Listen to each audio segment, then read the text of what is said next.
Are we live? We're live. Wonderful. This was a man from Peru who dreamt he was eating a shoe. He woke with a fright in the middle of the night when he found that his dream had come true. Welcome, Midnight Society, to story time. Tonight, horror stories. Well, not really, they're just Russian fairy tales. Plus one of my own, I suppose. But, I really have to figure out which one of mine I want to read it to you. So, we'll figure that out. In the meantime, hello and welcome to story time. It's past midnight, so there's that. Tonight's story time is just for those night owls who are listening in. Do sending invites and stuff like that. So yes, please do share this. Share it with your friends, please. Let them know that this is happening, so that they may join in as well. Who knows? They may enjoy it. They may like it. Do you like it, dear listeners slash readers slash viewers slash whatever it is you want me to call you? Anyway, if you have not already, please join the Facebook group Storytime. 2 words, exclamation point at the end. If you have not already, like this video and subscribe to the channel on YouTube. That's Beepercorny1, B as in boy, P as in price, OKORN as in next, Y the number 1, and that's it. And finally, if it would so please you, you may also find me on Twitch. Yes, Twitch. It's a gaming platform mainly, but it works for other stuff. So, like streaming like this. So, you can do that too. Anyway, yes, follow me, like me, share me, subscribe to me, stuff like that, and I would be forever grateful. In the meantime, like I said, tonight we are reading some Russian fairy tales. Let's see, do we have any viewers yet? No, nobody. Oh, nope. There we have one. Hello, Amber. Good to see you. I will repeat the first story of the night for you. There once was a man from Peru who dreamt he was eating his shoe. He woke with a fright in the middle of the night to find that his dream had come true. And there you have it. So yes, I'm trying to figure out which of my stories I would like to read for you tonight. Maybe I'll just do the Russian fairy tales tonight. Perhaps.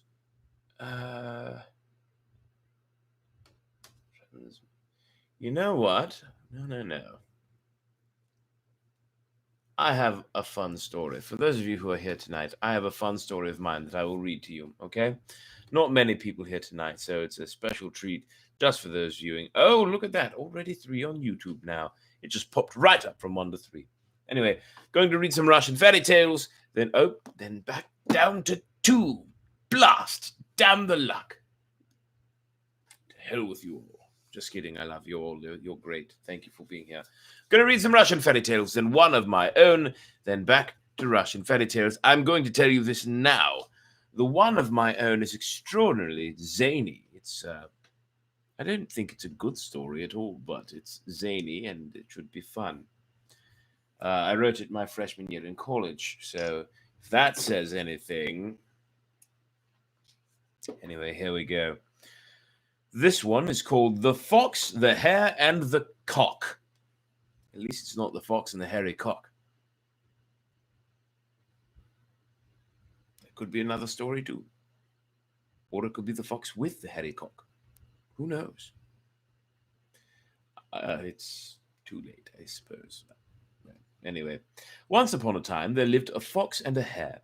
The fox had a hut made of ice, and the hare a hut made of lime tree bark. The radiant spring came, and the fox's hut melted while the hare's stood as before. The fox asked the hare to let her in to warm herself, and then drove him out. The hare walked along the road weeping and met some dogs. Bow, bow, bow, why are you weeping, little hare? The hare said, Let me alone, dogs. How can I help weeping? I had a hut made of lime tree bark, and the fox had a hut made of ice. She begged me to let her into my hut, then drove me out. Don't weep, hare, said the dogs. We shall drive her out. No, you won't. Yes, we shall. I think I did read that one, Amber, yes. They came to the hut and barked. Bow, bow, bow. Go away, fox. But the fox replied from the stove, As I jump out, as I leap out, only tufts will fly all around. The dogs took fright and ran away. Again, the hare walked down the road weeping. He met a bear. Why are you weeping, hare? And the hare said, Let me alone, bear. How can I help weeping? I had a hut made of lime tree bark, and the fox had a hut made of ice. She begged me to let her into my hut, then drove me out. Don't weep here. I'll drive her out. No, you won't. The dogs tried it and could not, and you will not do any better. I shall. So they both went to drive the fox out. Go away, fox, growled the bear. The fox replied from the stove, As I jump out, as I leap out, only tufts will fly all around. The bear took fright and ran away. That is one lean, mean fox if it's driving away bears. Or it's just a baby bear. It could be a cub. Or else it's the pansiest bear you've ever met.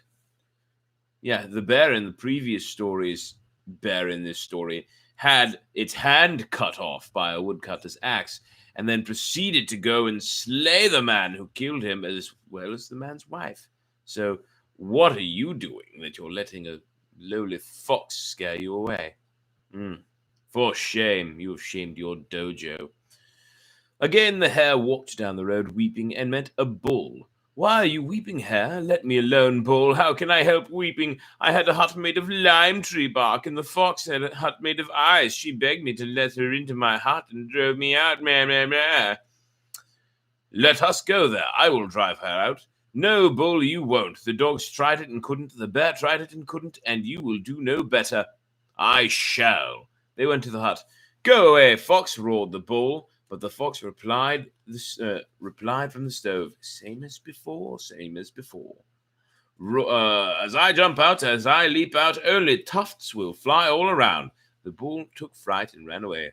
Again the hare walked down the road weeping and met a cock carrying a sickle. Cock-a-doodle-doo, why are you weeping, hare? Let me alone, cock. How can I help weeping? Let me alone, cock. Sorry. How can I help weeping? I had a hut made of lime tree bark, and the fox had a hut made of ice. She begged me to let her into my hut, then drove me out.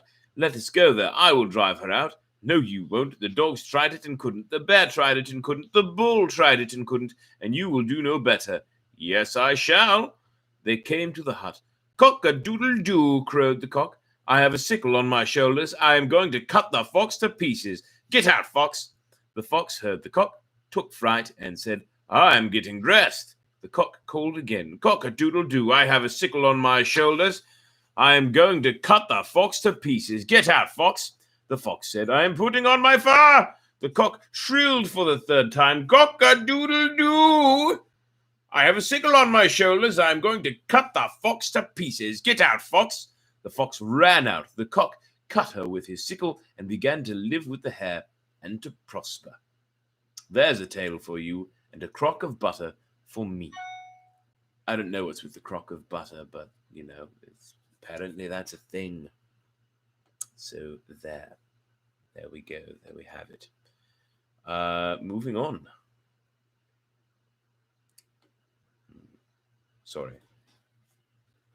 Next story. This one's called Baba Yaga. If you're not familiar with Baba Yaga, you soon will be.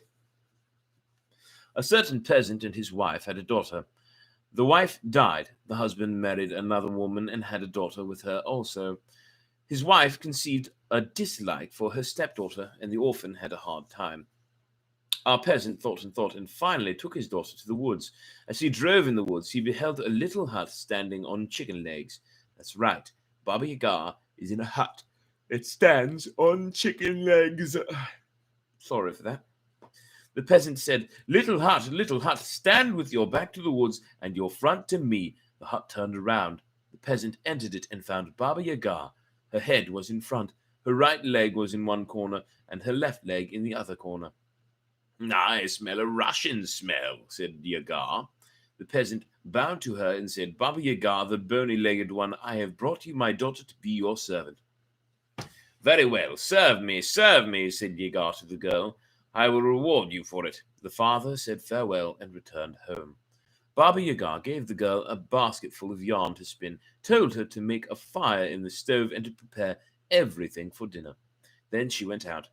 The girl busied herself at the stove and wept bitterly. The mice ran out and said to her, "Maiden, maiden, why are you weeping? Give us some gruel. We shall return your kindness." She gave them some gruel. "And now," they said, "stretch the thread on each spindle." Baba Yaga came back. "Well," she said, "have you prepared everything?" The girl had everything ready. "And now wash me in the bath," said her mistress. She praised the maiden and gave her several beautiful dresses. Again Yaga went out, having set even more difficult tasks for her servant. Again the girl wept. The mice ran out. "Lovely maiden," they said, "why are you weeping? Give us some gruel. We shall return your kindness." She gave them gruel, and again they told her what to do and how. Baba Yaga, upon her return, again praised the maiden and gave her even more beautiful dresses. So far, the moral to this story is trust, feed them gruel. One day, the stepmother sent her husband to see whether his daughter was still alive. The peasant drove into the woods. When he came to the house on chicken legs, he saw that his daughter had become very prosperous. Yaga was not at home, so he took the maiden with him. As they approached their village, the peasant's dog began to bark. "Bow, wow, wow! A young lady is coming! A young lady is coming!" The stepmother ran out and struck the dog with a rolling pin. "You're lying," she said. "You should bark. Bones are rattling in the basket." But the dog kept barking the same thing as before. The peasant and his daughter arrived. The stepmother began to press her husband to take her daughter to Baba Yaga. So he took her. Baba Yaga set a task for her and went out. The girl was beside herself with spite and wept. The mice ran out. "Maiden, maiden," they said, "why are you weeping?" But she did not even let them speak. She struck them with a rolling pin and scolded them roundly and did not do her work. Yaga came back and became angry. Another time the same thing happened. Then Yaga broke her in pieces and put her bones in a basket. Oh dear. Now the stepmother sent her husband for his daughter. The father went and brought back only her bones. As he approached the village, the dog barked on the porch. "Bow, wow, wow, bones are rattling in the basket." The stepmother came running out with a rolling pin. "You're lying," she said. "You should bark. A young lady is coming." The husband arrived, and then the wife moaned and groaned. Of course she did. "There's a tale for you, and a crock of butter for me." Again with the crock of butter, I don't understand. All right, going to pause at this story and read you one of my own. I hope you enjoyed. It's a crazy one from what I remember. Yes, Baba Yaga. Or Yaga, however you want to say it. But anyway, time for my story. It's a strange one. It's called Transmission Perdition. It would appear that London Bridge is not falling down. However, it seems that Big Ben has fallen victim to a belated blitz. 'Twas when the clock struck 3 today that the no longer active Nazi rocket plunged into the tower 58 years later. Years late. As you can see, the rocket is still stuck in the building. However, experts say it is one teetering inch away from falling and becoming a potentially deadly crash on the ground below. Normally, ballistics this old are considered no longer able to detonate. However, no one is willing to test this theory. This is reporter Brian Welling signing off. The BBC was one of Elliot's favorite news channels to monitor. Not only did it cover more stories than most local stations, he also got to hear the British accents, which made him laugh. As a surveillance agent for the FBI, Elliot McAllister had heard many stories and had deciphered many codes, but none of them had ever been very exciting. He decided to flip the station to a small-town news broadcast in Iowa. A man from out of state came to see Stan Lee at his comic book signing yesterday morning at the Mindside Mall.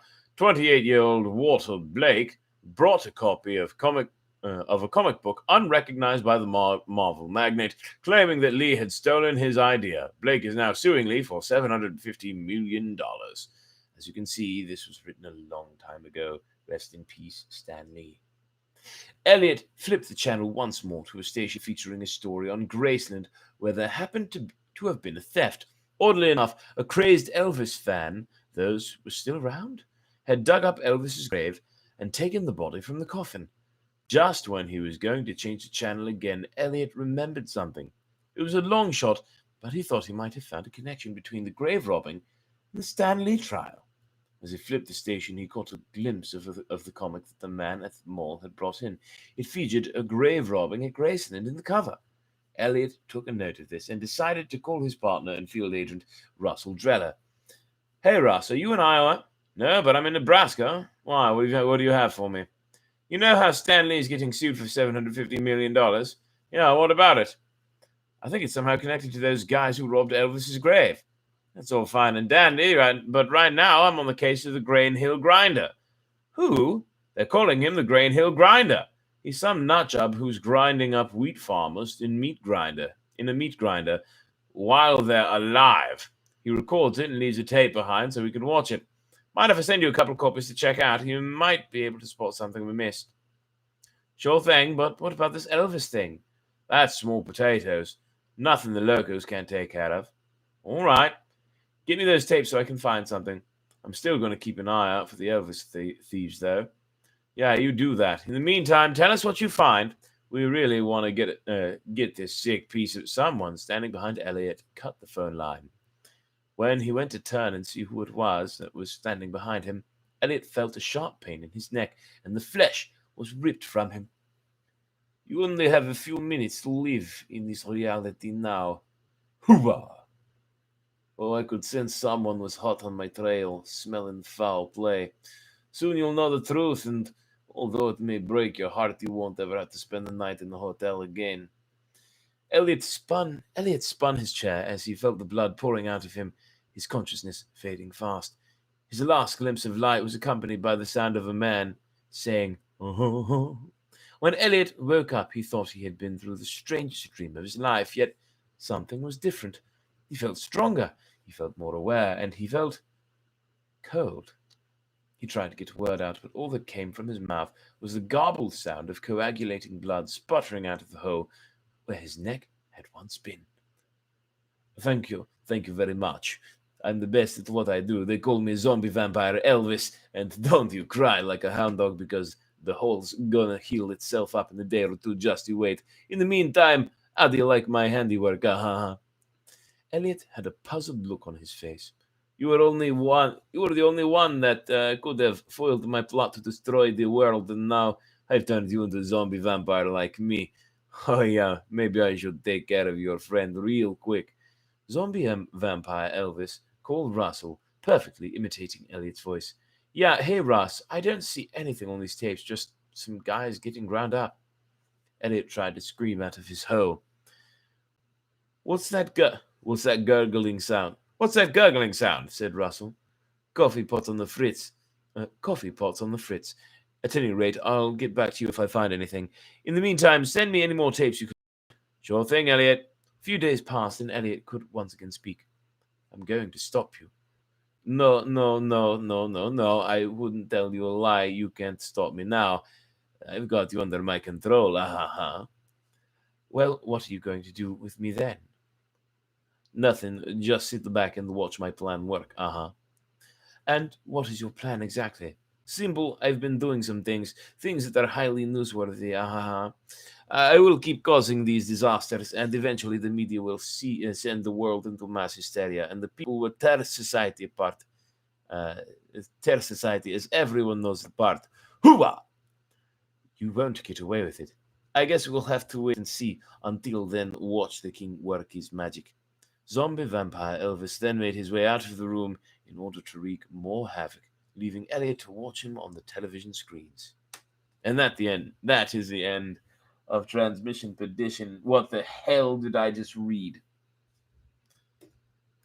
What the bloody hell did I just read? Oh, good God. I thought I was hot shit back then. Really, I was just a hot plate of shit. Anyway, let us read another Russian fairy tale, shall we? The Ram, the Cat, and the 12 Wolves. Ooh, 12 wolves this time. Let's see, hang on. Yes, we'll, unless that was one page. Two more stories and then we'll call it a night. Shall we? The Ram, the Cat, and the 12 Wolves. Oh, my contacts are bothering me. I need to get them out when I'm done here. An old couple had a cat and a ram. The old woman prepared cream to make butter with, and the cat stole some of it. Old man, said the old woman, there's mischief in our cellar. You must see, said the old man, whether some stranger is not playing tricks on us. The old woman went to the cellar and saw the cat pushing the lid of the pot aside with his paw and lapping some cream. She drove him out of the cellar and went back into the house, but the cat had preceded her and hidden on the stove in the corner. Husband, said the old woman, we did not believe that our own cat was the offender, but it is he indeed. Let us kill him. Hearing the... That's rather rash. You want to kill a cat for drinking some cream? Bastards.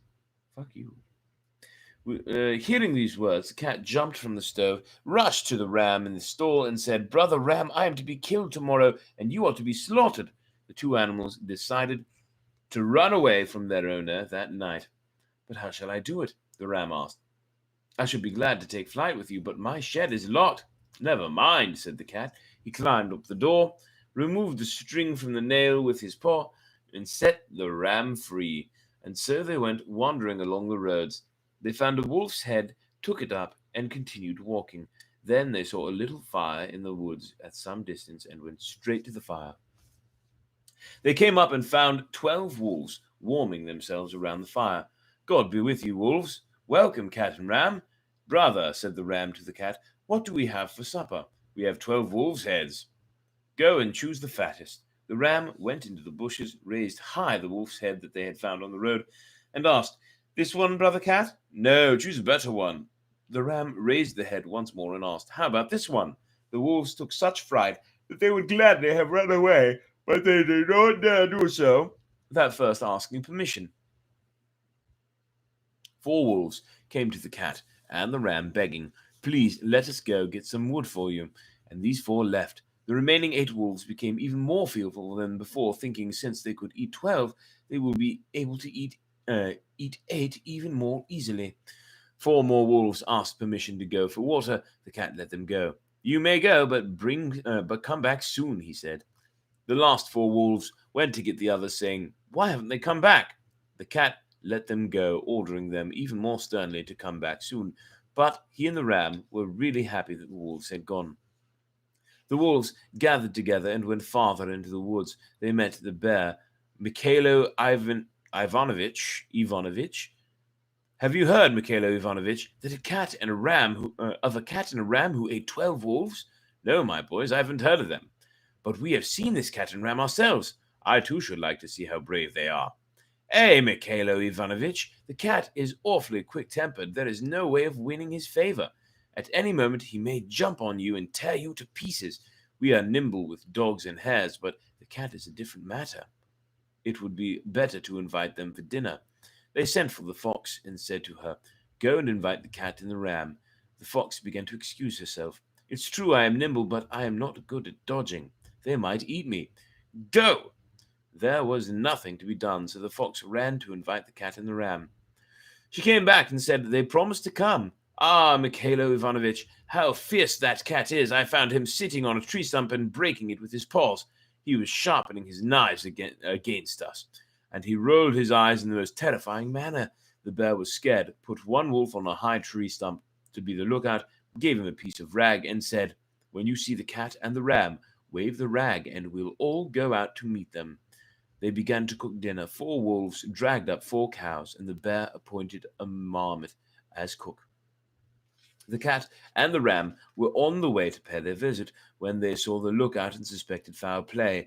The cat said, I will crawl quietly in the grass and sit close by the tree stump, facing the wolf. And you, brother ram, take a run and hit him with your head as you pass him at full speed. The ram began to run and hit the wolf with all his strength and threw him down, while the cat jumped on his snout and clawed it and scratched it till it bled. Then, when the bear and the wolf saw this, they began to talk among themselves. Now you see what they began to. Now you see what that cat and ram can do. They managed to throw Evstifeco, the wolf, from a high tree stump and mauled him. Now can we hold our ground against them?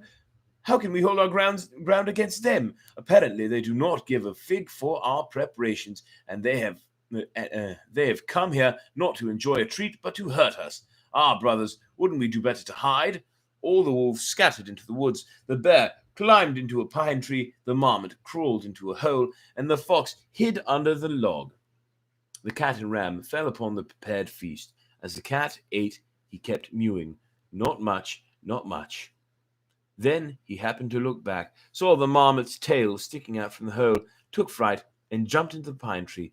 The bear was frightened by the cat, flung himself down from the pine tree and rushed forward, almost crushing the fox under the log. The bear ran away, and so did the fox. So you hurt yourself, said the fox to the bear. No, mate, if I had not jumped off the tree, the cat would have eaten me long ago. So what I'm getting from this story is, talk a big game. Yes? Here's the photo. That is an illustration. Looks like a cat and a ram to me. And the final story of the evening. This one's called The Fox and the Woodpecker. And that is an illustration for that as well. The Fox and the Woodpecker. There was once a woodpecker who built her nest in an oak tree, laid 3 eggs, and hatched 3 young. A fox took to visiting their tree. She rapped the mossy oak with her long tail and said, "Woodpecker, climb down the oak. I need oak wood for my tools." "Hey, little fox," answered the woodpecker, "you wouldn't let me hatch even one little child." "Hey, woodpecker, throw him down. I will teach him the blacksmith's trade." The woodpecker threw down the young one, and the fox ran from bush to bush, from tree to tree, and ate up the young woodpecker. Oh, poor woodpecker. Again she went to the woodpecker and rapped the mossy oak with her long tail and said, "Woodpecker, climb down the oak. I need oak wood for my tools." "Hey, little fox," answered the woodpecker, "you wouldn't let me hatch even one little child." "Hey, woodpecker, throw him down. I will teach him the cobbler's trade." The woodpecker threw down another young one, and the fox ran from bush to bush, from tree to tree, and ate up the young woodpecker. That little bastard. Again she went to the woodpecker and rapped the mossy oak with her long tail and said, "Woodpecker, climb down the oak. I need oak for my tools." "Hey, little fox," answered the little woodpecker, "you wouldn't let me hatch even one little child." "Hey, woodpecker, throw him down. I will teach him the tailor's trade." The woodpecker threw down the last young one, and the fox ran from bush to bush, from tree to tree, and ate up the last young woodpecker. What the hell was the moral of that story? Don't trust a fox? I don't know, but it's not a very happy ending. Then again, none of these Russian fairy tales seem to have happy endings, do they? Anyway, thanks for watching, for those of you who are here. Not very many of you, but that's because you're part of the Midnight Society. We are few and far between, aren't we? Anyway, for those of you here, thank you for being here. For those of you who haven't yet, please join the Facebook group Storytime, 2 words, exclamation point at the end. For those of you who haven't, like this video and hit subscribe, Beepercorny1 on YouTube. And for those of you who haven't and would like to, go ahead and follow me on Twitch as well. Brett Doesn't Game. All one word. No punctuation or apostrophes or anything like that. Anyway, thank you again for being here. Much love and appreciation. Until next time, I bid you adieu. Tomorrow we resume with Dracula.